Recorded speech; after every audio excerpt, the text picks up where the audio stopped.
lecturer, Department of English, Dowlatpur College, Kushtia. Due to COVID-19 pandemic and along with the recent flood in Bangladesh, no doubt we are passing through a very hard time. And but we should move forward because time waits for none. And I hope that you use your valuable times for good works. And for this catastrophe, our college authority has emphasized on taking online classes for the betterment of youth. And for this reason, I am here. So our today's topic is To a Scholar, a poem by Percy Shelley from Romantic Poetry, which is included in your second year syllabus. On this topic, To a Scholar, I will take two classes. In the first class, I will discuss about a brief introduction of the poet and his poem To a Scholar, and discuss about the form or structure of this poem, and read out 1 to 11 stanzas line by line and try to solve some difficult word meanings. So let's get started. So To a Scholar is a poem by Percy Shelley, and Percy Shelley was born in 1792 in England, and died in 1822 in England. He is one of the major English Romantic poets and widely considered as one of the greatest lyric and philosophical poets in the English language. He did not see any fame in his lifetime, but after his death, we all know about him. Actually, Percy Shelley is a classic poet, and his poem To a Scholar is the glories of English literature. To a Scholar is completed by Shelley in late June 1820 and published accompanying his lyrical drama Prometheus Unbound in London. Some of his other great poems, famous poems, are Ode to the West Wind, Ozymandias, and The Cloud, Adonis, and more.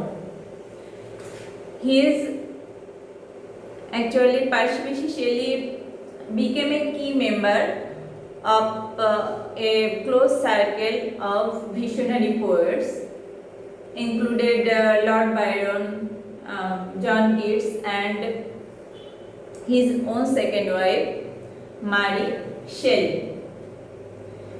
Actually, his political and social thoughts had an impact on Chartist movement and other movements in England and reached down to the present days also. So, this is about the poet.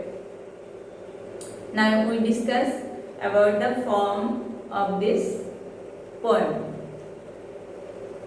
The structure or form, actually this poem Ode to a Scholar consists of 21 stanzas made up of 5 lines each.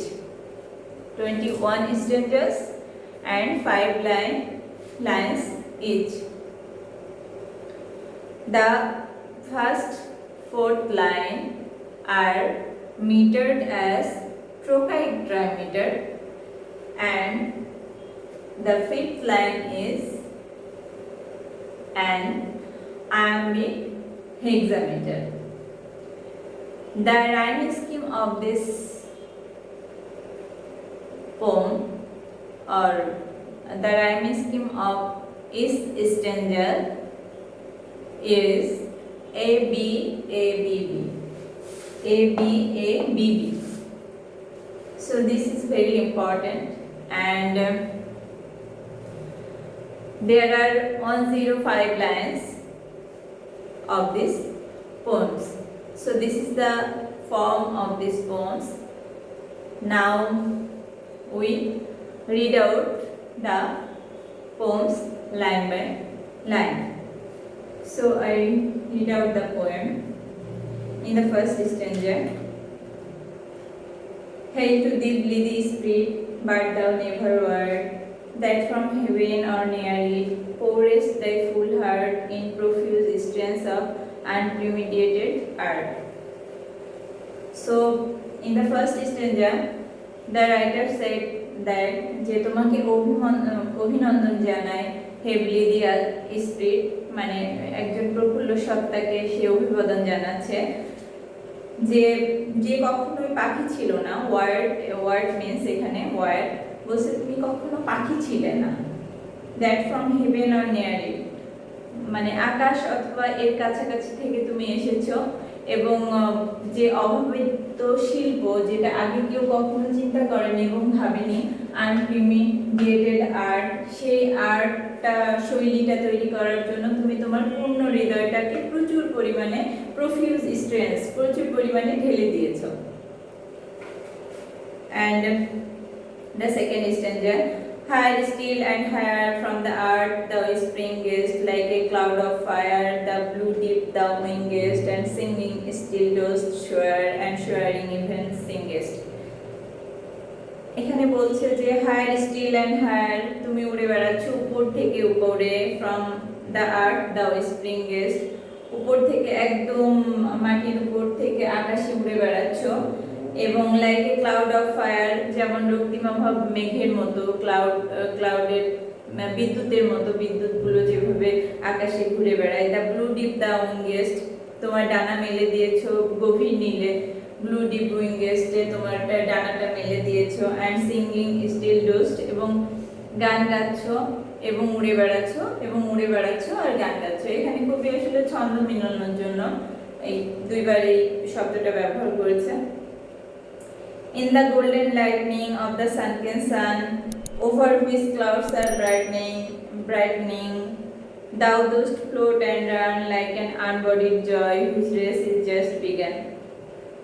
বলছে সোনালি আলো, golden lightning means সোনালি আলো, of the সানকেন সান, একটা ডুবন্ত সূর্য। আমরা জানি যে সূর্য যখন ডুবো অবস্থা হয়, ডুবন্ত অবস্থায়, তখন একটা খুব সুন্দর সোনালি আভা বের হয়, এরকম একটা আভার মতো। ওভার হুইচ ক্লাউডস আর ব্রাইটনিং, মেঘের নিচ দিয়ে যে আলোটা, ওই রক্তিমাভাব আলোটা যে ছড়িয়ে পড়ে সেটার মতো। দাউ ডোস্ট ফ্লোট অ্যান্ড রান, তুমি ভেসে বেড়াচ্ছ, ফ্লোট মানে ভেসে বেড়ানো, অ্যান্ড রান দৌড়াই বেড়াচ্ছ, like an unbodied joy which race is just begun. বলছে একটা বিমূর্ত আনন্দ, মনে হচ্ছে একটা বিমূর্ত আনন্দ নিয়ে, যার রেসটা, যাত্রাটা মাত্র শুরু হয়েছে। মানে সানকেন সান তো ডুবন্ত, যেখানে ডুবন্ত মানে সূর্য ডুবে যাচ্ছে, কিন্তু এমন একটা আনবডিড একটা জয় মনে হচ্ছে যে ওই পাখিটার মধ্যে আছে, এবং তার সেই সুরটা মাত্র শুরু হয়েছে, এবং সেই সুরের স্রোতধারাটা মাত্র তার বিগিনিং হয়েছে, এরকম একটা মুহূর্তকে বোঝাচ্ছে। দ্য পেল পার্পল ইভেন, পেল পার্পল মিন্স পেল মানে তো আমরা জানি ধূসর, পার্পল হচ্ছে বেগুনি, এবং ইভেন মিন্স ইভিনিং, সন্ধ্যা। সুতরাং বলছে যে রক্তবর্ণ সন্ধ্যায় কিংবা একদম রক্তিমাভাব সন্ধ্যার সময়, মেটস অ্যারাউন্ড দ্য ফ্লাইট, তোমার যে ফ্লাইট তুমি যে উড়ে বেড়াও সেটা একদম আভাটা মিলিয়ে যায়। Like a star of heaven in the broad daylight, thou art unseen but yet I hear thy shrill delight. বলছে যে যেমন সন্ধ্যার সময় তুমি মিলিয়ে যাও, কেমন করে মিলিয়ে যাও রক্তিমাভাব সন্ধ্যায়, যেমন করে রাতের তারাগুলো, চাঁদ তারাগুলো দিনের ব্রড ডে লাইটে এগুলো মিলিয়ে যায়। এগুলো আমি বুঝতে পারছি, আমি দেখতে পাচ্ছি না তোমাকে, তুমি আনসিন, কিন্তু তোমার যে শ্রীল ডিলাইটটা, তীব্র যে আনন্দটা, সেটাকে আমরা আমরা শুনতে পাচ্ছি, আমরা দেখতে পাচ্ছি না, কিন্তু তোমার যে শ্রীল ডিলাইটটা সেটা আমরা শুনতে পাচ্ছি। Actually, this poem is compared to the natural phenomenon. A series of similes is here. The next class I'll talk about this thing. Keen as are the arrows of the silver spear, whose intense lamp narrows in the white dawn clear. Until we hardly see, we feel that it is there. বলছে যে সূর্যের যে silver spare means এখানে সূর্য, বলছে যে সূর্যের যে আলোটা সেটা একদম খুব তীক্ষ্ণ হয়ে প্রত্যুষ সকালে আমাদের ডান ক্লিয়ার হয়, হোয়াইট ডান ক্লিয়ার, মানে খুব প্রত্যুষ সকালে আমরা কি সূর্যটাকে যখন দেখি, সেই সূর্যের আলোটা কেমন যেন ধনুকের মতো চারিদিকে ছড়িয়ে যায়, তার আলোটা তীক্ষ্ণভাবে পৃথিবীতে পড়ে। আমরা খুব কদাচিৎ এটাকে অনুভব করতে পারি খুব প্রত্যুষ সকালে, বাট আমরা এটা ফিল করতে পারি যে এটা ইজ দেয়ার, এটা আমরা এটা অনুভব করতে পারি যে সকালটা শুরু হয়েছে, বাট আমরা ওই সূর্যের আলোটাকে তখন দেখতে পাই না। তুমি এইরকম একজন পাখি। All the earth and air with thy voice is loud, as when night is there, from only one lonely cloud the moon rains out her beams and heaven is overflowed. বলছে all the earth and air with thy voice is loud, বলছে সমস্ত পৃথিবী এবং আকাশ তোমার গানে মুখরিত। and যখন আকাশ, আমরা দেখি যে যখন আকাশে কোনো মেঘ থাকে না এবং আকাশটা খুব পরিচ্ছন্ন থাকে, তখন চাঁদ কি হয়, চাঁদ তার পূর্ণ আলোটা সমস্ত আকাশে ছড়িয়ে দেয়, যেন মনে হয় যে এখানে চাঁদের আলোর বন্যা হয়েছে। এইরকম একটা অবস্থায় হয়। সেই রকমই তোমার গানেও আমরা এয়ার এবং পৃথিবী এবং এয়ার দুটোই মুখরিত। কেমন করে মুখরিত? যেমন একটা পরিষ্কার আকাশে চাঁদ তার সমস্ত আলোর বন্যা ছড়িয়ে দেয়, একটা চমৎকার আনন্দ ভালো লাগা কাজ করে, সেই রকম একটা ভালো লাগায় পৃথিবী এবং আকাশ মুখরিত। What thou art we know not, what is most like thee, from rainbow clouds there flow not drops so bright to see, as from thy presence showers a rain of melody. বলছে যে তুমি কি, actually we don't know, বা তোমার মতো কি আছে, what is most like the, we don't know, তুমি কি সেটাও আমরা জানি না, এবং তোমার মতো কি আছে সেটাও আমরা জানি না। বাট যেমন করে রেনবো ক্লাউডস, যখন রেনবোর মাঝখান থেকে, রংধনুর মাঝখান থেকে যে ক্লাউডস তৈরি হয়, সেই ক্লাউডস থেকে যে বৃষ্টিটা হয় সেটা যেমন ব্রাইট, খুব উজ্জ্বল এবং ব্রাইট হয়, এবং as from thy presence showers a rain of melody, এবং তোমার যে প্রেজেন্স সেটা সুরের যে শার্সটা, স্রোতধারাটা সেটা ঝরে পড়ছে। যেমন তোমার আকাশে যে রংধনুর যে বৃষ্টিটা সেটা যেমন চমৎকার এবং ব্রাইট হয়, সেরকমই তোমার স্রোতধারাটাও, তোমার প্রেজেন্সটাও, মেলোডিটাও সেই রকম ঝরে পড়ছে।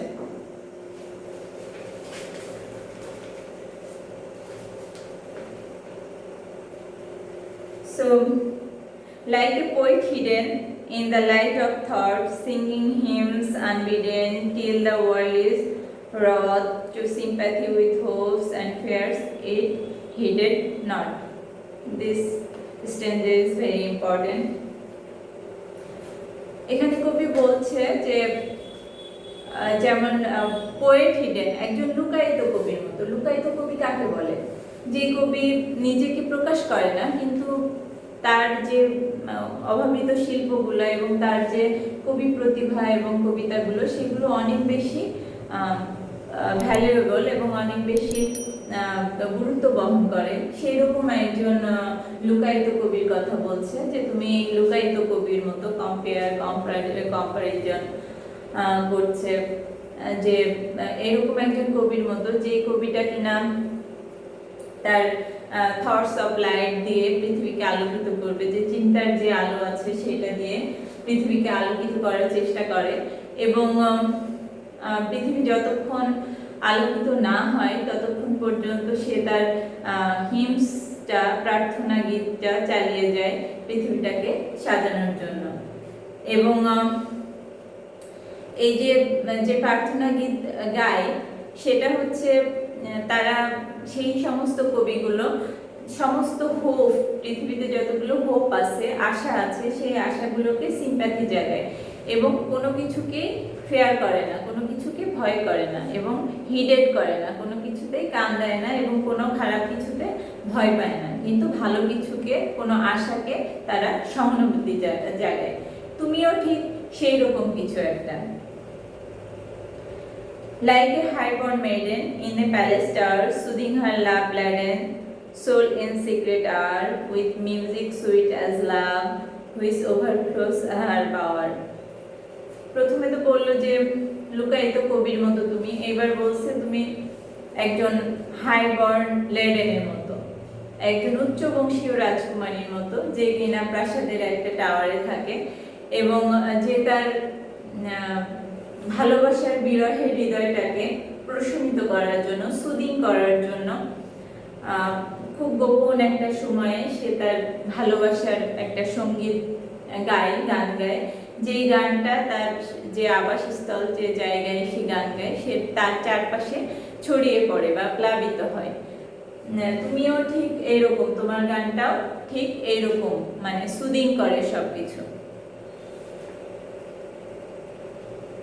Like a glow warm golden in a tale of dew, scattering unbeholden its a real hue among the flowers and grass which screen it from the view.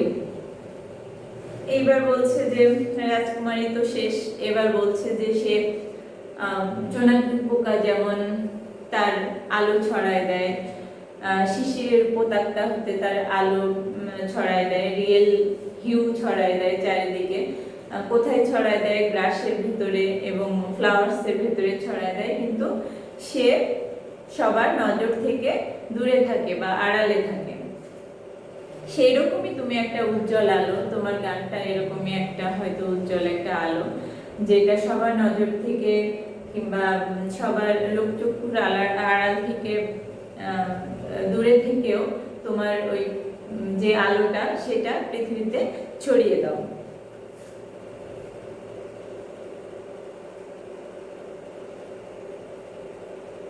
Again he says, like a rose embroidered in its own green leaves by warm winds deflowered, till the scent it gives makes faint with too much sweet those heavy winged thieves. এবার সে বলছে, কবি বলছে যে তুমি আসলে একটা রোজের মতো, একটা ফুলের মতো, যে ফুলটা কিনা প্রথমে একটা কুড়ি পাতার মধ্যে লুকায়িত থাকে এবং ডিফ্লাওয়ার্ড হওয়ার আগ পর্যন্ত, যতক্ষণ পর্যন্ত না সে ঝরে পড়ে যাওয়ার আগ পর্যন্ত সে তার গন্ধটা ছড়িয়ে যায়, তার গন্ধটা বিলিয়ে যায়। যখন মৌমাছি আসে, হেভি উইং থিপস আসে মধু সংগ্রহের জন্য, তখন তারা এই যে সেন্টটা রোজ দেয় সেটাতে ফেইন্ট হয়ে যায়, বিমোহিত হয়ে যায়। এবং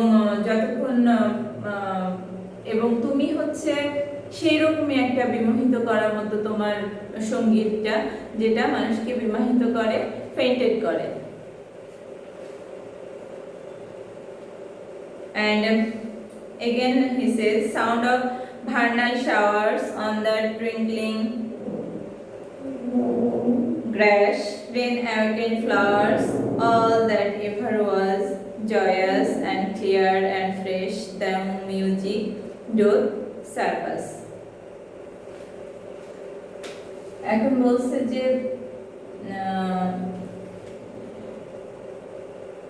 sound of Bernal showers. Bernal showers হচ্ছে বসন্তকালে যে বৃষ্টিটা হয় সেই বৃষ্টিটাকে বলা হচ্ছে ভার্নাল শাওয়ার্স। যে ভার্নাল শাওয়ার্সটা বসন্তের বৃষ্টিটা হয় সেই বসন্তের বৃষ্টিতে কি হয়, অন দ্য টুইঙ্কলিং গ্রাস, ঘাসগুলো খুব চকচক করে এবং রেন অ্যাওয়াকেন ফ্লাওয়ার্সগুলো যেগুলো বৃষ্টির পরে ঘাস বা ফ্লাওয়ার্সগুলো যেরকম উজ্জীবিত হয়, জেগে ওঠে। এবং যতগুলো উপমা সে এতক্ষণ পর্যন্ত দিচ্ছিল সবগুলোই ছিল খুব জয়াস, খুব আনন্দ ঘন এবং ভেরি ক্লিয়ার এবং খুব পরিষ্কার অ্যান্ড ফ্রেশ, এবং খুবই ফ্রেশ ছিল, স্বচ্ছ ছিল। বাট দাও মিউজিক সারপাস, কিন্তু মানে এত কিছু জয়াস, ক্লিয়ার, ফ্রেশ থাকার পরেও, এত সিমিলিস মেটাফোর ইউজ করার পরেও সে বলছে যে তুমি এটাকে সারপাস করেছো। তোমার সঙ্গীত এত কিছুর চাইতে তোমার সঙ্গীতটা আরো বেশি মনোমুগ্ধকর এবং আরো বেশি ইফেক্টিভ আমাদের কাছে। So this is end for today, and in the next class I'll talk about some figure of speech, analyze the poem in brief, and recite the rest of the stanzas. And please, I request you that don't go outside for irrelevant issues. Use mask at least, and please stay home, and please pray for all. I hope we'll see you soon. Till then, Allah Hafiz.